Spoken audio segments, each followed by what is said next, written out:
Selamat malam dan berkah dalam.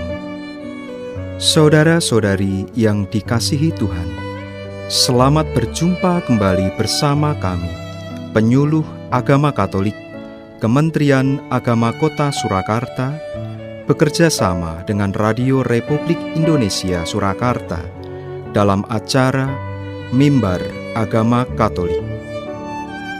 Semoga kita semua selalu dalam lindungan dan kasih Allah. Amin.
Marilah kita berdoa.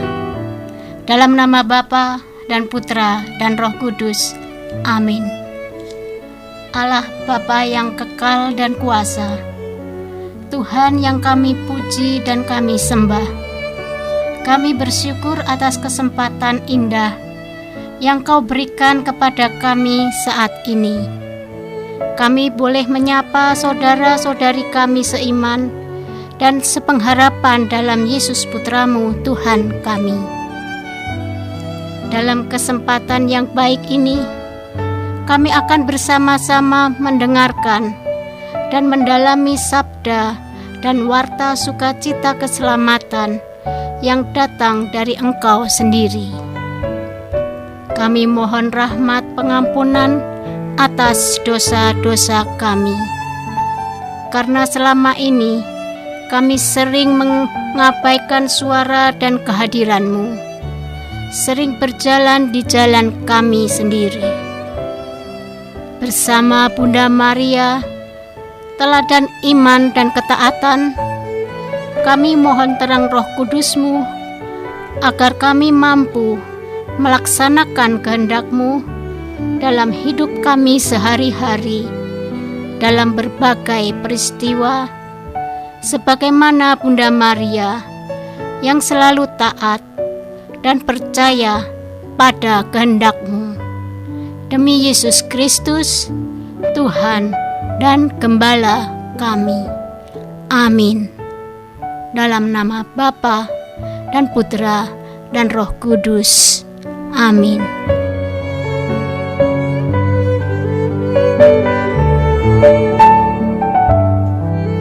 Bacaan diambil dari Injil Yohanes, bab 2, ayat 1 sampai 11.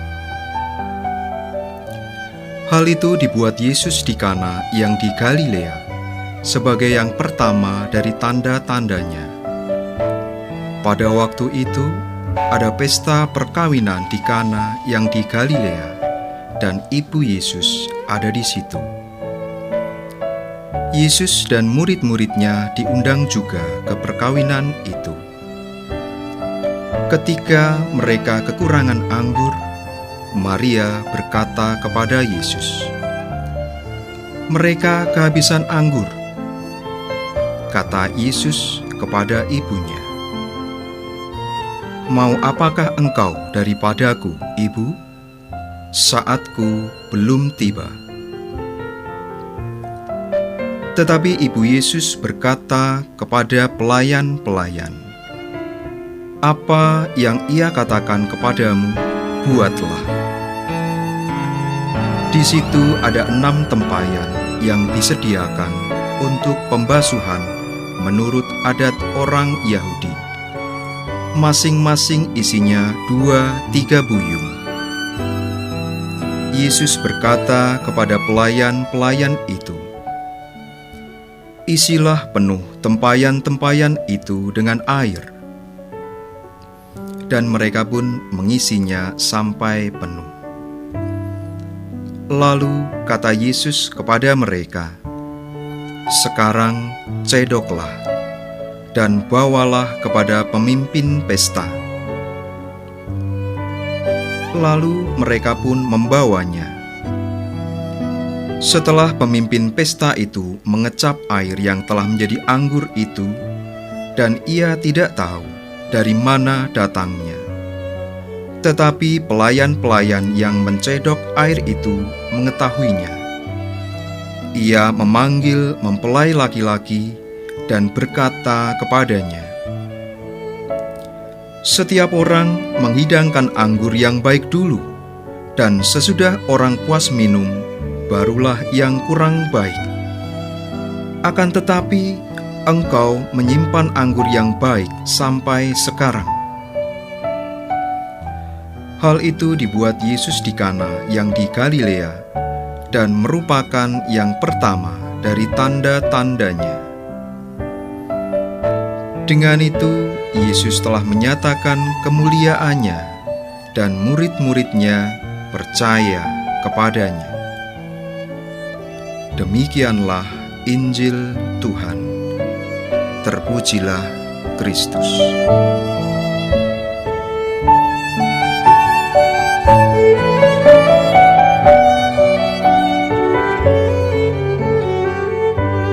Marilah kita merenungkan renungan bacaan yang sudah kita dengarkan. Per Mariam et Jesum.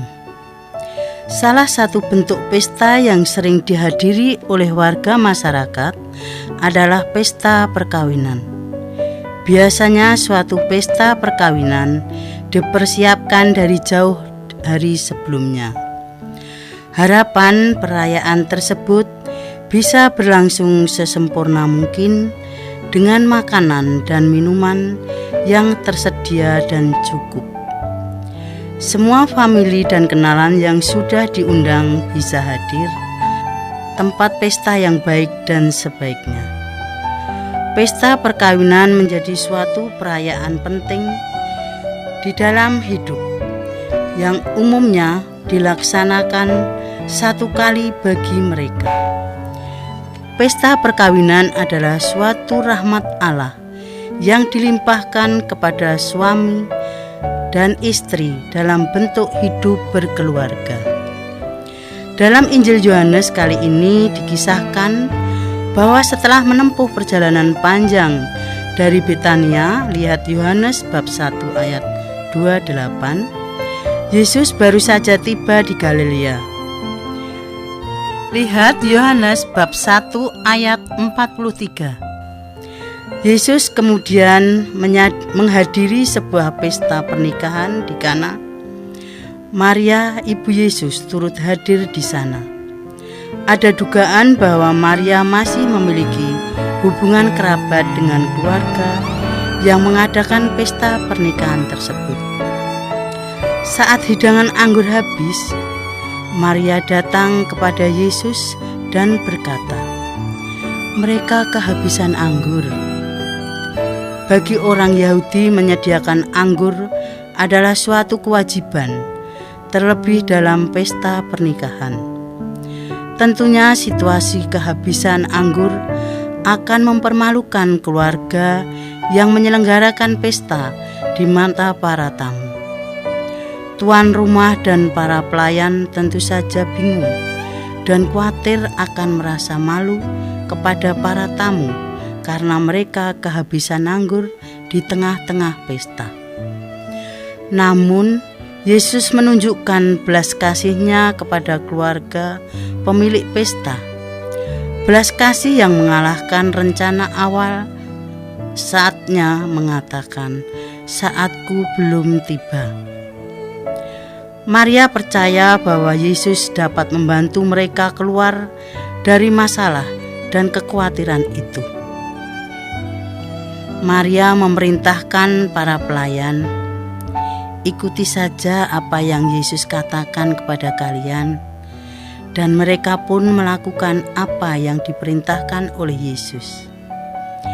Yesus meminta mereka mengisi hingga penuh ke-6 tempayan dan menyuruh mereka mencindok air dari dalam tempayan untuk dicicipi pemimpin pesta. Yesus akan menjadikan anggur yang memabukkan ini sebagai tanda ajaibnya. Yang pertama, supaya menyatakan kemuliaannya. Lihat Yohanes bab 2 ayat 11. Dan meyakinkan orang untuk percaya kepadanya sebagai anak Allah yang kudus dan benar. Dalam hal ini dapat dimengerti bahwa Maria adalah juga orang yang perhatian akan kebutuhan-kebutuhan penting. Meminta kepada Yesus untuk mengatasi permasalahan yang sedang dihadapi oleh pemilik pesta. Maria tahu bahwa Yesus tidak akan membiarkan tuan rumah dipermalukan oleh masalah anggur yang habis. Maria tahu bahwa Yesus pasti bisa mengatasinya. Jika kita mengikuti percakapan singkat antara Ibu Yesus, Yesus dan pelayan, maka kita akan menemukan adanya 3 hal yang sangat berkaitan, yaitu doa, iman, dan pengharapan. Menarik untuk mengingat kembali bahwa Maria mempunyai kekhasan tersendiri dalam menjawab panggilan Allah dalam hidupnya. Maria menawarkan satu prinsip kepada kita melalui pesta pernikahan di Kana dikala mereka kehabisan anggur, yaitu percaya dan taat kepada Yesus. Percaya melahirkan ketaatan yang mengajarkan kita tentang prinsip, kesetiaan, komitmen, dan arah hidup yang jelas. Dalam kesuksesan perkawinan di Kana itu ada peranan Ibu Yesus. Maria yang terus-menerus memberi motivasi untuk tetap percaya dan berharap kepada kuasa Allah. Kita harus memulai hidup ini dengan mengundang Yesus. Tentu bukan sebagai tamu, tetapi sebagai pemilik kehidupan kita. Dan ketika ada masalah, kita pun perlu datang kepada Dia yang dapat memberi jawaban atas permasalahan kita. Kita jangan lupa bahwa Maria adalah satu-satunya yang pernah dilahirkan di dunia ini, yang berkumpul dengan Yesus setiap hari, sejak di kandungan sampai sekitar umur 30 tahun. Inilah sebabnya Kalau ada orang yang paling mengerti Yesus, maka orang itu adalah Bunda Maria.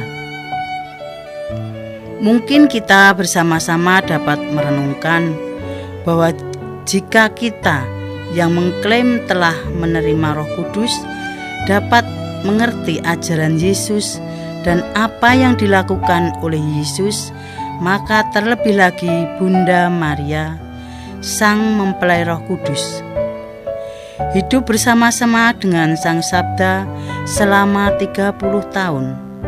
Setiap hari mengasihi Sang Sabda, sehingga Sabda tersebut menyatu dalam kehidupannya, perkataannya, dan perbuatannya, dan seluruh keberadaan dirinya. Dengan fakta ini, kita harus mengakui bahwa Bunda Maria dan Yesus mempunyai hubungan yang begitu dekat, begitu murni, saling membagi, sehingga keduanya dapat mengatakan, "Ini aku milikmu." Yesus sendiri sebagai manusia dalam kebudayaan Yahudi menghormati dan taat kepada orang tuanya. Ini dicatat dalam Injil Lukas. Lalu ia pulang bersama-sama mereka ke Nazaret, dan ia tetap hidup dalam asuhan mereka. Dan ibunya menyimpan semua perkara itu di dalam hatinya. Dan Yesus makin bertambah besar dan bertambah hikmat dan besarnya, dan makin dikasihi oleh Allah dan manusia. Ketaatan dan kekudusan Bunda Maria adalah teladan bagi kita, umat beriman.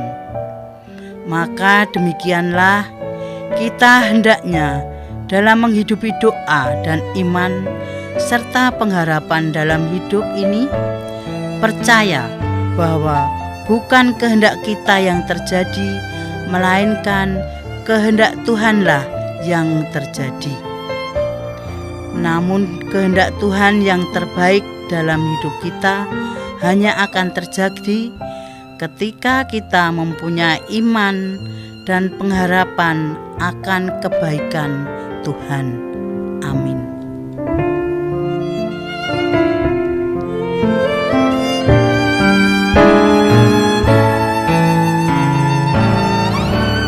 Para pendengar RRI yang terkasih, setelah kita mendengarkan renungan tadi, maka beranilah kita bertanya kepada diri kita masing-masing. Sudahkah di dalam hidupku aku melaksanakan keteladanan Bunda Maria yang sederhana, rendah hati, dan peka akan situasi, serta tahu apa yang menjadi kebutuhan bagi orang lain, dan juga taat kepada Yesus. Marilah kita membangun niat diri, di mana bila kita yakin akan kasih dan penyertaan Allah, kita pasti mampu untuk melakukan segala sesuatu.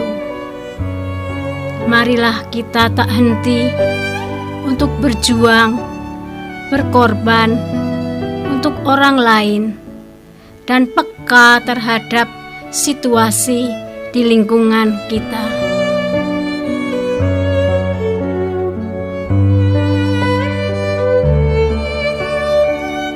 Marilah kita tutup dengan doa. Allah Bapa yang kekal dan kuasa, Tuhan yang kami puji dan kami muliakan, kami bersyukur boleh bersama-sama mendalami sabda-Mu hari ini. Terlebih kami bersyukur atas anugerah Bunda Maria. Dia yang selalu hadir mendampingi peziarahan hidup kami, mendoakan kami, dan tidak pernah membiarkan kami berjuang sendiri. Dia yang melibatkan diri dan mengulurkan tangannya di saat-saat sulit dalam hidup kami. Kami mendapat rahmat yang kami perlukan dari apa yang Dia minta kepada putranya.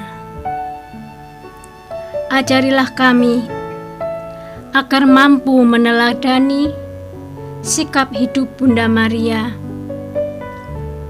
yang berani menyerahkan segala persoalan pada campur tangan dan belah kasih Yesus, putranya yang tunggal, agar menjadi hidup berkat bagi orang lain.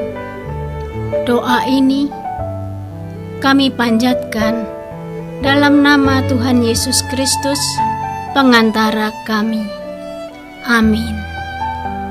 Dalam nama Bapa dan Putra dan Roh Kudus.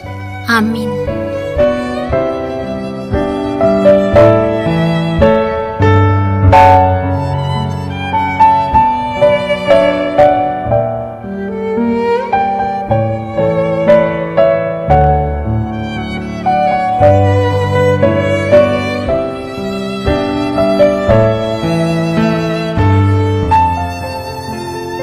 Ada perjumpaan, tentu ada perpisahan. Kini tibalah saatnya kami undur diri. Terima kasih kepada para pendengar yang telah setia mengikuti acara ini. Semoga kasih Allah selalu menyertai langkah hidup kita. Salam sukacita dan berkah dalam.